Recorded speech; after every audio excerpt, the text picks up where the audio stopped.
ఈ రోజు నీ చేతుల్లో బైబిల్ ఉన్నదంటే కారణం ఆయనే. ఆయన ఎవరో తెలుసా? William Carey. ఒక్క విలియం కేరీ 17 భాషల్లోకి బైబిల్ తర్జుమా చేసి నీ చేతుల్లో పెట్టాడు. అంతేనా? అక్కడితో ఆగిపోయాడా? నీ చేతుల్లో పెన్ ఉందంటే కారణం విలియం కేరీ. భారతదేశంలో మొట్టమొదటిసారిగా ఇంక్ తయారు చేసింది ఆయనే. జిందగీలో రైలు బండి ఎక్కినావు అంటే కారణం విలియం కేరీ. భారతదేశంలో మొట్టమొదటిసారిగా స్టీమ్ ఇంజన్ పెట్టింది ఆయనే. బ్యాంక్ లో పైసలు పెట్టినావా? కారణం విలియం కేరీ. భారతదేశంలో మొట్టమొదటిసారిగా బ్యాంక్ పెట్టింది ఆయనే. పొద్దున్నే లేచి ఈనాడు, జై తెలంగాణ న్యూస్ పేపర్ చదివినావా?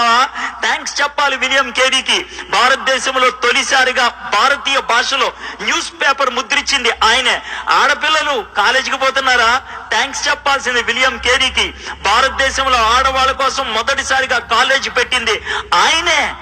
మీ తాతయ్య చచ్చిపోయిన తర్వాత కూడా అమ్మమ్మ బతికుందా? థ్యాంక్స్ చెప్పాలి విలియం కేరీకి. సతీ అనే దాన్ని అంతమొందిచ్చింది ఆయనే.